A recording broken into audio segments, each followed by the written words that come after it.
Hey everybody, today we're going to be making not farmhouse cheddar, but traditional cheddar. We're just waiting for the milk to heat up. Right now it's at 69 degrees. And as soon as it heats up, I will be back to continue.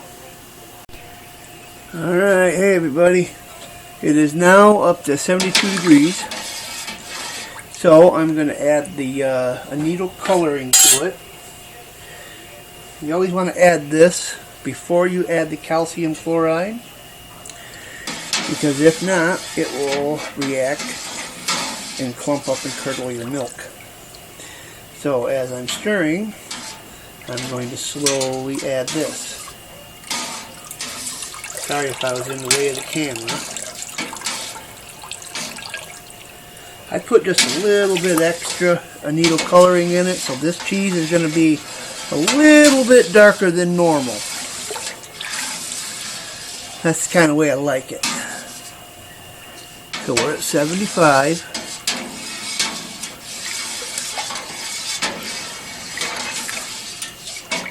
So now we got to wait until it gets up to 86 degrees. Once it gets up to 86 degrees, then I will add the rennet. I will be back. Okay, it's at 86 degrees. Now I am going to put the culture in it. This is mesophilic culture. I'm going to put the whole package in here.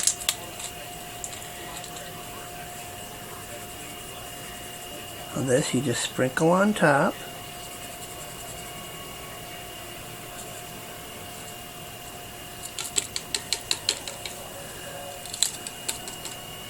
And you let it sit here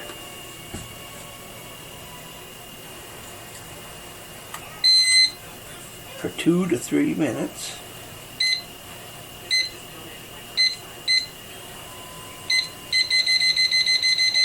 So I'm going to put it on for 2.5 minutes.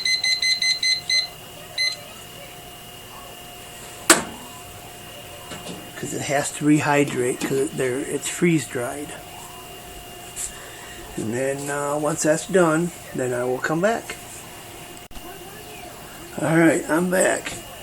It has been 2.5 minutes, so now we stir it in.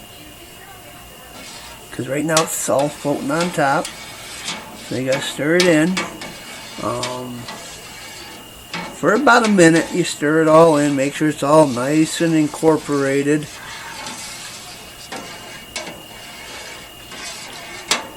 And the directions say to stir it from the top down, like this. And you know, it does make sense to do it, but I don't see what the difference is if you stir it that way or if you stir it this way. If you stir it for at least a minute, trust me, it is getting well stirred up no matter which way you do it.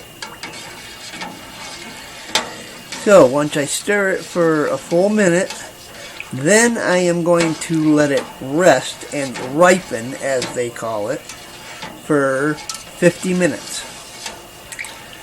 The instructions say 45 to 60 minutes, but I'm going to go 50 just to be safe. We meet in the middle there. And then once that's done, then I will come back and we will go from there. Alright. Alright everybody, it has been 45 minutes, so now we're going to put the rennet in it, and it is at 95 degrees, that is perfect.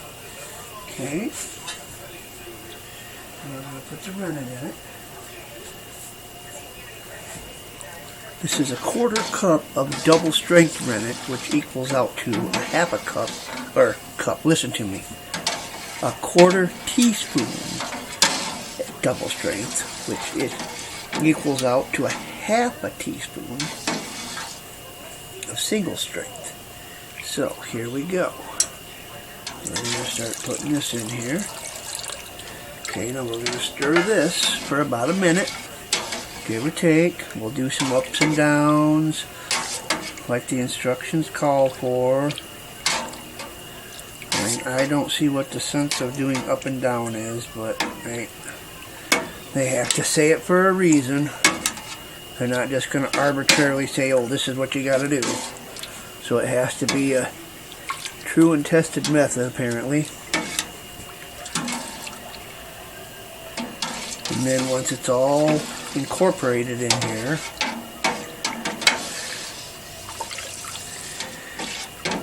and we're going to let it sit.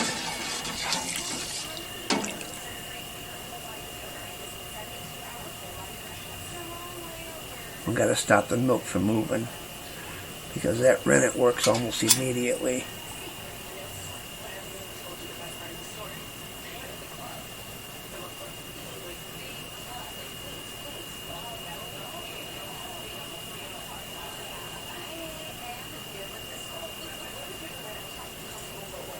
Okay. I'm going to put it back on there. We will set the timer for 45 minutes. Start. Alright, I will be back after 45 minutes. Alright, it's been 45 minutes and we will see if it is a clean break.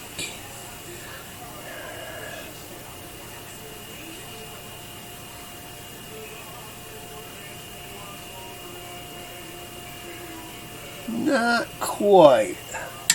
So I'm going to put it back in. Let it sit for another 10 minutes.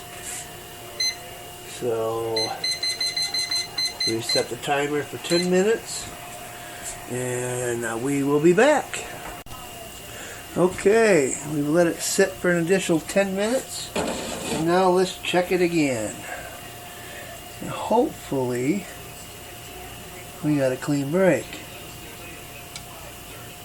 Yes, we do. Right there. Okay. Now, oh, sorry about that. Now we have to cut it. So I'm going to use a cheese heart to cut it horizontally.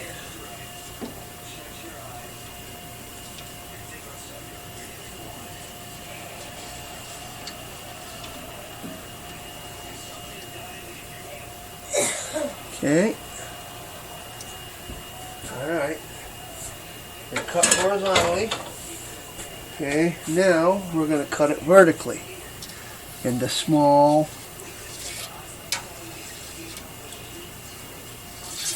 The directions say anywhere from 1/4 inch to 3/4 of an inch. So there's a lot of wiggle room. So I'm gonna aim for 1/2 inch. That's what it seems to be working.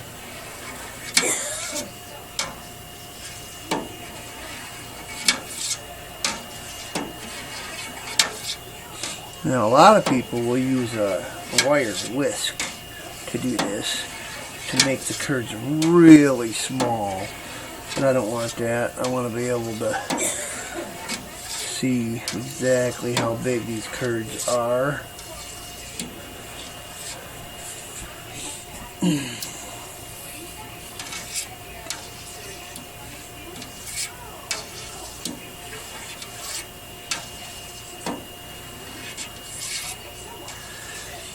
And then once I get this done,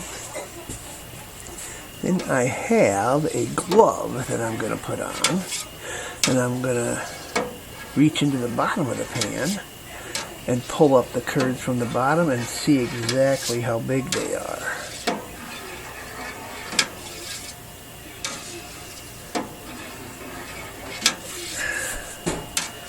I would not reach into this pan if I did not have that glove on.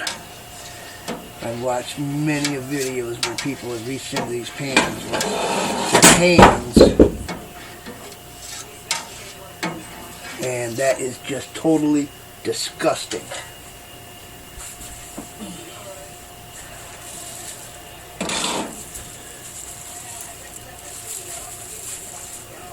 Okay, so now I'm going to let it sit for 5 minutes and heal, because we just cut them, so the curds have to heal up. I know it don't make sense, but that's what it is. That's what the instructions say. I will be back when that's done. Okay, 5 minutes has been up, so they've done healed. At least I hope they've healed. Then I'm going to actually reach into the bottom of the pan.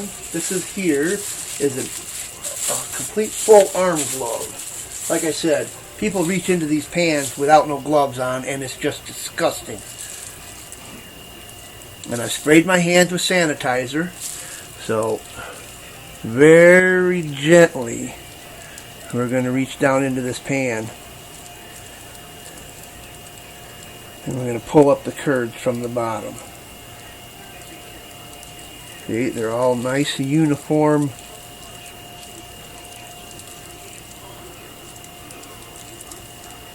They look pretty uniform. Okay. So now what we're going to do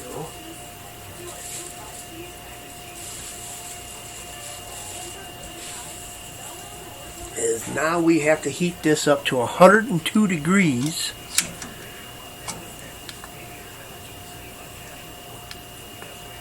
And right now it's at 91.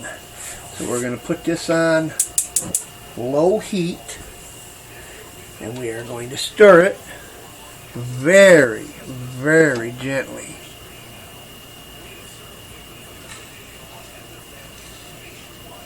Because if we don't, we could damage the curd.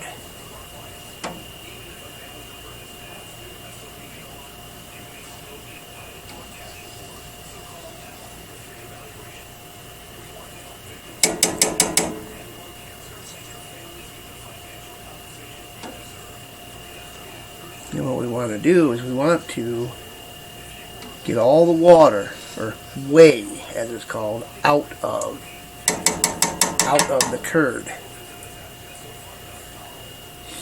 And the heat is what does that. So as it's heating up, we got to get it up to 102 within 30 minutes. Has to take the whole 30 minutes to get up to 102. So we got to raise it up 11 degrees in 30 minutes.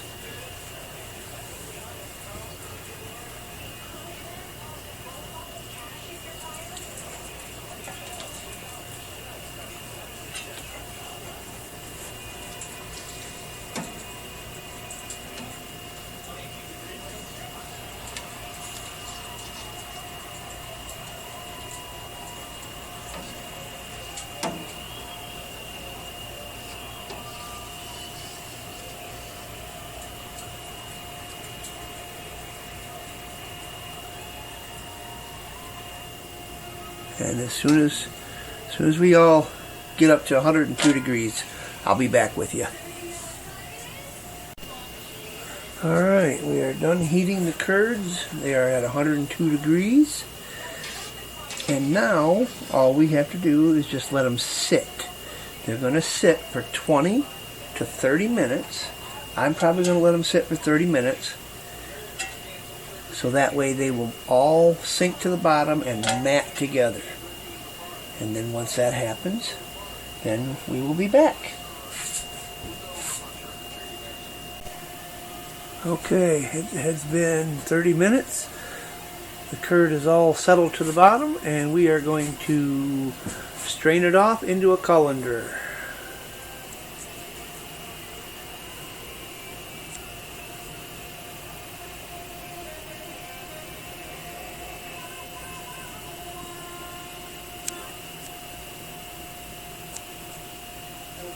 Okay, here we go.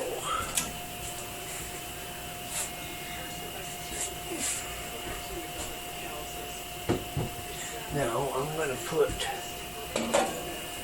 this glove on.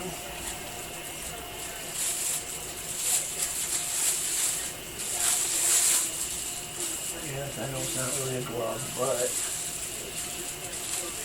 it keeps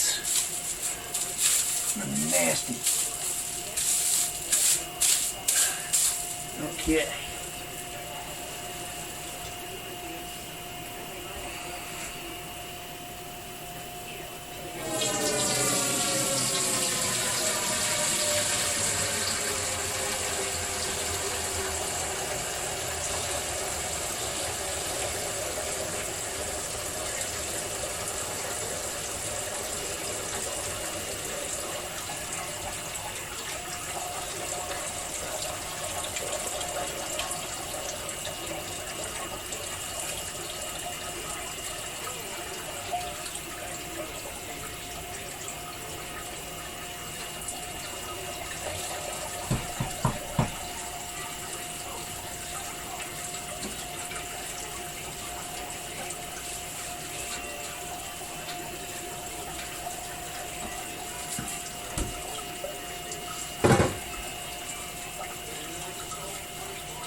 Okay, now begins the cheddaring process.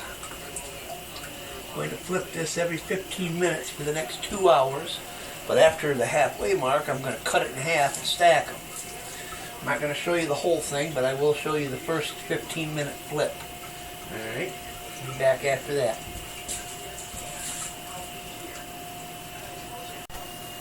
Okay, this is the first 15-minute flip. Now let's see if I can do this. We'll see if it's one big mass. Oh yeah.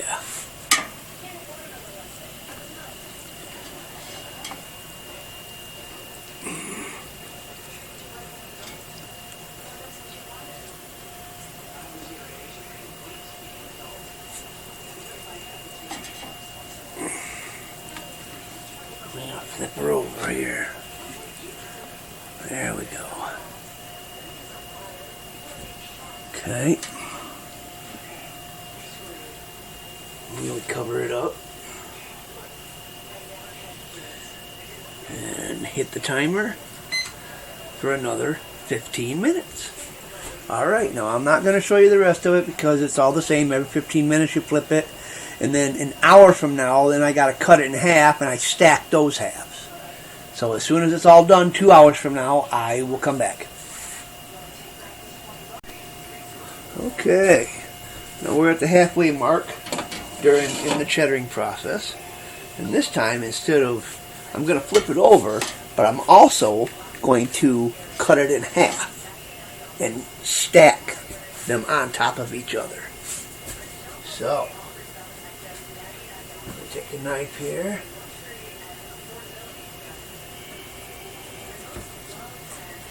Cut her in half. Stick that one down in there, and that one up there.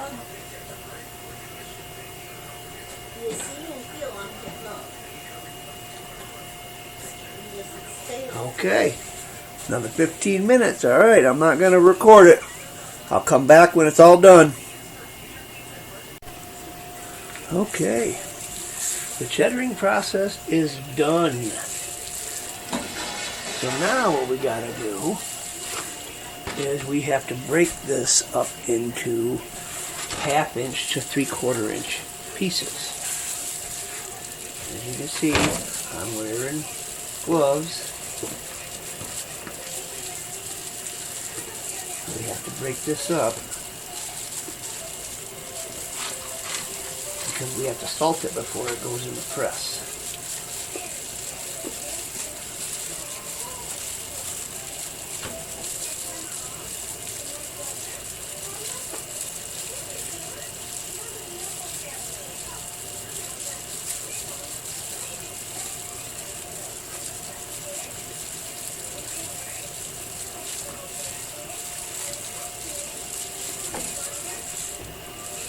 It smells a little cheddary, I guess. I mean, if I was to taste it right now, it absolutely would not taste like cheddar. but it would taste alright.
And you know, you kind of want to be a little quick about this. You don't have to be Speedy Gonzales, but you don't want these curds to cool down that much, because the hotter they are, the better they knit together. And right now, they're probably 95 degrees. That's what the whey was that was below the strainer as this thing is being cheddared.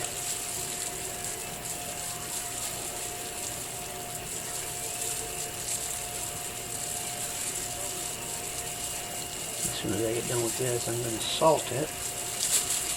It says I have to salt it in 3 stages. In each stage, I have to make sure the salt has been dissolved before I go on to the next stage. So that's what I am going to do.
Put a little bit of salt in here.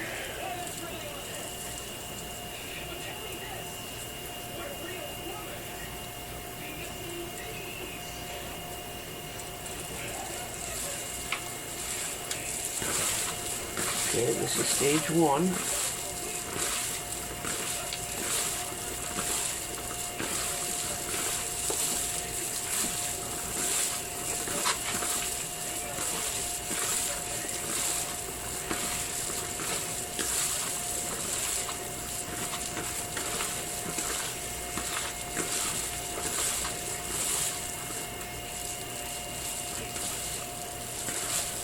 Looks like all the salt's been dissolved.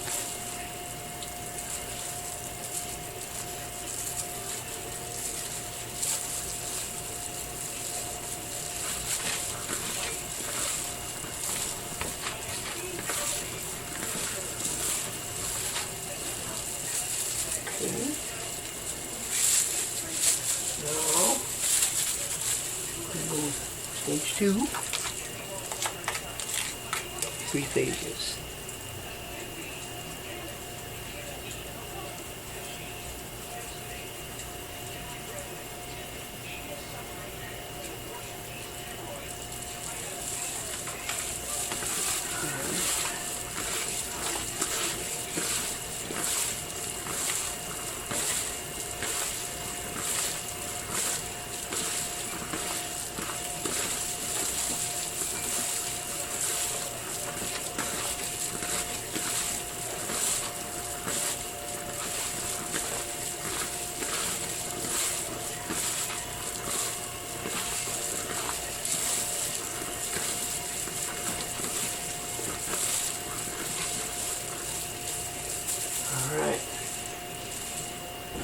Now we'll let it sit for a few minutes, then we'll do stage 3. In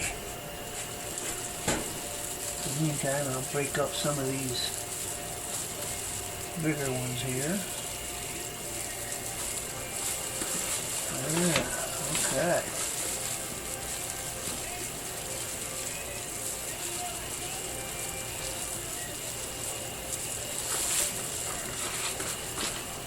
I don't see no more.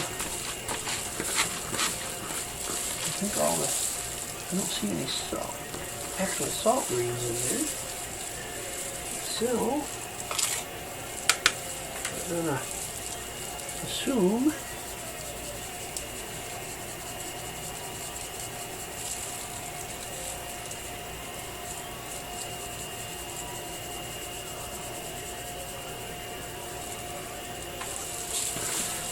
okay.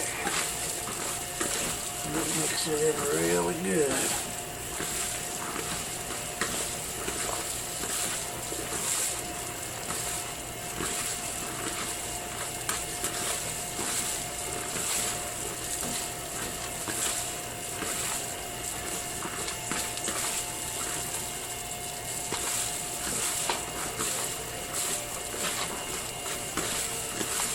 Okay. Alright, so they're all mixed in. Alright, so this is what we're going to do. We are going to put it in this mold now.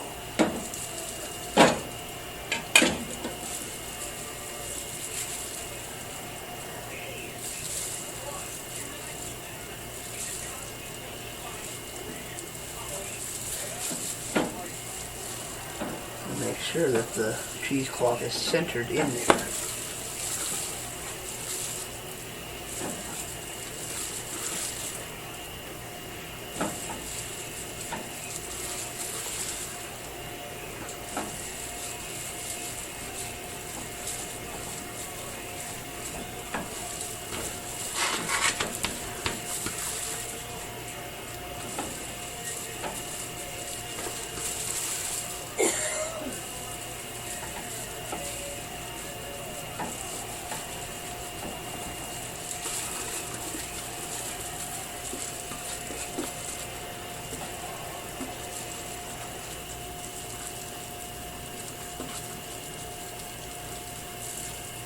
Okay, you got to pull, and then once you get it all in there, pull your cheesecloth tight. Okay, 30 minutes are up. So now we take it out, flip it, put it back in. And this time it's going to be 20 pounds for 1 hour. Looks like it's leaking a little way there. It's okay. I'm going to put my gloves on here because I don't want to touch it.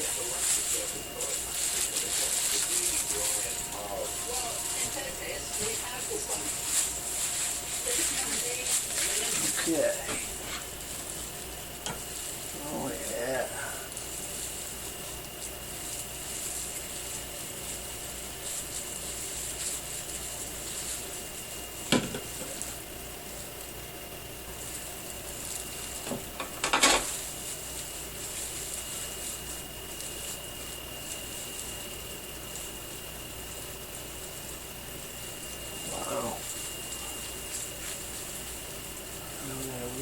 Be careful.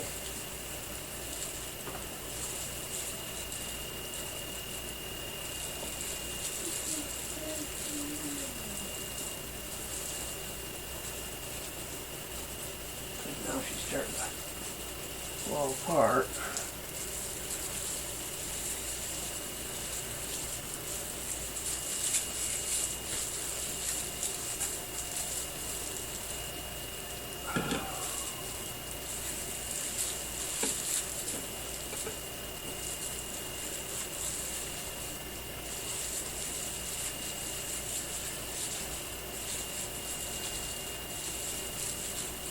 Always gotta make sure there's no wrinkles in it.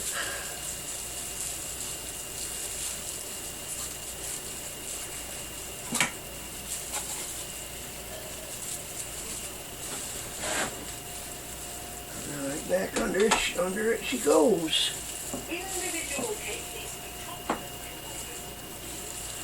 Okay.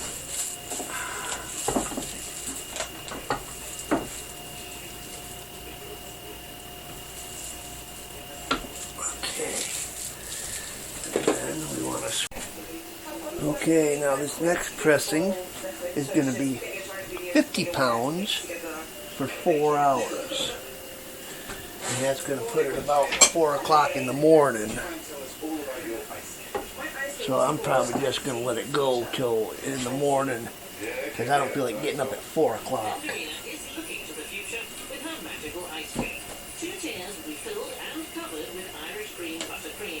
Decorated with shards of white chocolate and icy blue sugarwork. And a big cow structure on top. Wow. Yesterday you had chocolate and it's white. This is not. It's maybe it's really moist. It's not like sitting to me. Definitely not done yet. Although Sally's thin sponges are first out of the oven. She has the tricky task of making her Swiss rolls. These rings do have to look quite tidy. What's going on? Whilst the others wait for their remaining sponges to bake. With larger amounts of cake mixture, everything takes more time. While I wait for the cake to come out of the oven, I'm just starting my pastry. Once I add in the Irish cream, it's going to give it a tint. So I've got some ice and whitener that's just going to make it a bit brighter. We don't want it The buttercream gives the bakers another opportunity to pack in more flavour. Nope. It's a little extra just to make it hot. I want the flavour of the mashed potatoes to be quite prominent. You know, sometimes when you get in flavors, you just want the flavours to just be like a little bit more than subtle.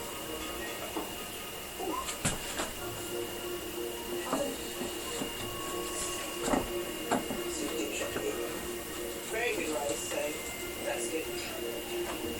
Yeah, that's done. You're not looking very tired.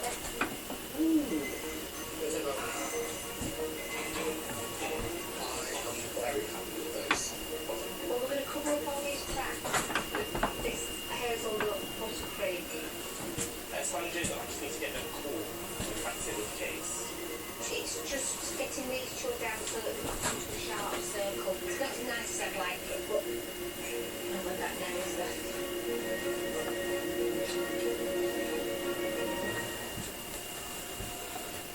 Alright, I'll be back after 4 hours. Well, no, I'm going to let this go till morning. Okay, everybody. It's been another 24 hours. And we're going to check it now.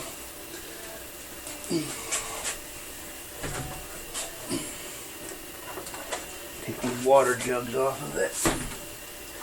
Okay, then we'll lock the handle up. Pull this out.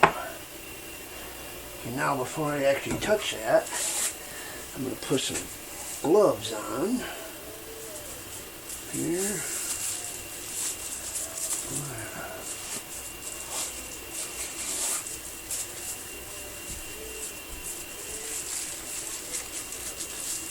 I know most people do it barehanded, but I just think it's a little disgusting to do it barehanded. Or bare arm, or whatever you want to, however you want to do it. Alright.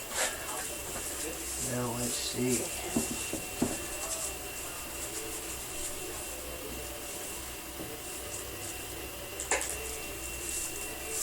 Well, it ain't too bad. Looks alright. A few spots that didn't knit together alright, but for the most part it looks okay. Alright, so now what I'm going to do is it has to dry. I'm going to wheel it dry for about 3 days out in the open. I'm going to put a cheesecloth over it so dust and flies and stuff don't land on it or whatever. And then after that, then I'm going to vacuum seal it and cheese cave it goes for about 6 months. That's how long I'm going to age this one. Alright, so thanks for watching. Alright.